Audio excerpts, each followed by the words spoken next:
So party high command ನಾಯಕರನ್ನು ಭೇಟಿ ಮಾಡ್ತೀರಾ ಸರ್?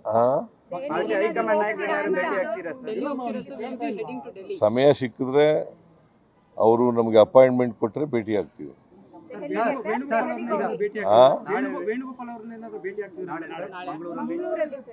ನಾಳೆ ಹೌದು, ಒಂದೇ ಫಂಕ್ಷನಲ್ಲಿ ಇರ್ತೀವಿ. ವೇಣುಗೋಪಾಲ್, ನಾನು 4ನೇ ತಾರೀಕು ಅಲ್ಲ ಸರ್, 4ನೇ ತಾರೀಕು ನಾಳೆ 3ನೇ ತಾರೀಕು ಸರ್, 3ನೇ ತಾರೀಕು ಒಂದು ಫಂಕ್ಷನ್ ಇದೆ ಮಂಗಳೂರಿನಲ್ಲಿ. ಆ ಫಂಕ್ಷನಲ್ಲಿ ನಾನು ವೇಣುಗೋಪಾಲ್ ಅವರು ಕೂಡ ಇಬ್ಬರು ಅತಿಥಿಗಳಾಗಿ ಹೋಗ್ತಾ ಇದ್ದೀವಿ. ಅದರಿಂದ ಅಲ್ಲಿ ಭೇಟಿಯಾಗೋ ಸಾಧ್ಯತೆ ಇದೆ. ಸರ್, ನಿಮ್ಮ ಮನೆ ಬ್ರೇಕ್ಫಾಸ್ಟ್ಗೂ ಇವ್ರ ಮನೆ ಬ್ರೇಕ್ಫಾಸ್ಟ್ ಏನು ಸರ್ ವ್ಯತ್ಯಾಸ?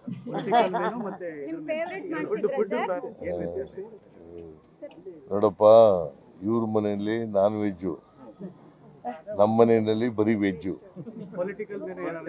ಇವನು ವೆಜಿಟೇರಿಯನ್ನು, ನಾನು ನಾನ್ ವೆಜಿಟೇರಿಯನ್ನು. ಆದರೂ ನಾನು ನಾನ್ ವೆಜಿಟೇರಿಯನ್ ಮಾಡಿಸಿರ್ಲಿಲ್ಲ. ಇವನಿಗೆ ಹೇಳಿದೆ, ನೋಡಪ್ಪ, ಇದರಿಂದ ಹಳ್ಳಿಯಿಂದ ಕೋಳಿ ತಗೋಬಾ, ಇಲ್ಲಿ ಬೆಂಗಳೂರಿನಲ್ಲಿ ಒರಿಜಿನಲ್ ಸಿಗೋದಿಲ್ಲ ಅಂತ. ನೀನ್ ತಿಂತೀಯಾ? ಪ್ಯೂರ? ಏನದು ಪ್ಯೂರ್ ಅಂದ್ರೆ ಏನು?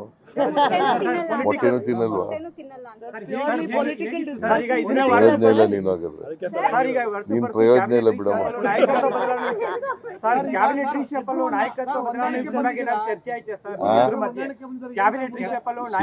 ನೋಡ್ರಿ, ಈಗ ಕೇಳಪ್ಪ, ಇಲ್ಲಿ ಮೊನ್ನೆನೇ ಚರ್ಚೆ ಮಾಡಿದ್ದೀವಿ. ಹೈಕಮಾಂಡ್ನವರು ಏನು ಹೇಳ್ತಾರೆ ಅದರಂತೆ ನಡ್ಕೋಬೇಕು ಅಂತ ಹೇಳಿದ್ದೀವಿ. ರಾಹುಲ್ ಗಾಂಧಿ ಏನು ಡಿಸಿಷನ್ ತಗೋತಾರೆ ಅದರಂತೆ ನಡ್ಕೋಬೇಕು ಅಂತ ಮೊನ್ನೆನೇ ಚರ್ಚೆ ಮಾಡಿದ್ದೀವಿ. ಇವತ್ತು ಅದನ್ನೇ ಚರ್ಚೆ ಮಾಡಿದ್ದೀವಿ. ಹೈಕಮಾಂಡ್ ಏನು ತೀರ್ಮಾನ ಮಾಡ್ತಾರೆ ಅದಕ್ಕಮ್ಮ.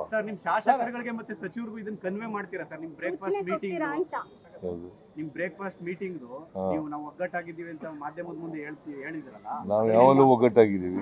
ಏನು ಈಗ ಒಗ್ಗಟ್ಟಾಗಿದ್ದೀವ? ಕೇಳ್ರಿ, ಇಲ್ಲಿ ಇವತ್ತು ಒಗ್ಗಟ್ಟಾಗಿರೋದಿಲ್ಲ, ಮೊನ್ನೆ ಒಗ್ಗಟ್ಟಾಗಿರೋದಲ್ಲ, ಯಾವಾಗಲೂ ಒಗ್ಗಟ್ಟಾಗಿದೆ. ಶಾಸಕರು ಸಚಿವರಿಗೆ ಜಂಟಿಯಾಗಿ ಔತಣ ಕೂಟ ಆಯೋಜನೆ ಮಾಡಿ ಒಗ್ಗಟ್ಟಿನ ಸೂತ್ರ ಪಡಿಸ್ತೀರಾ? ಇಲ್ಲ, ಇದ್ರ ಊಟ ಎಂತದು CLP ಮೀಟಿಂಗ್ ಕರಿತೀವಲ್ಲ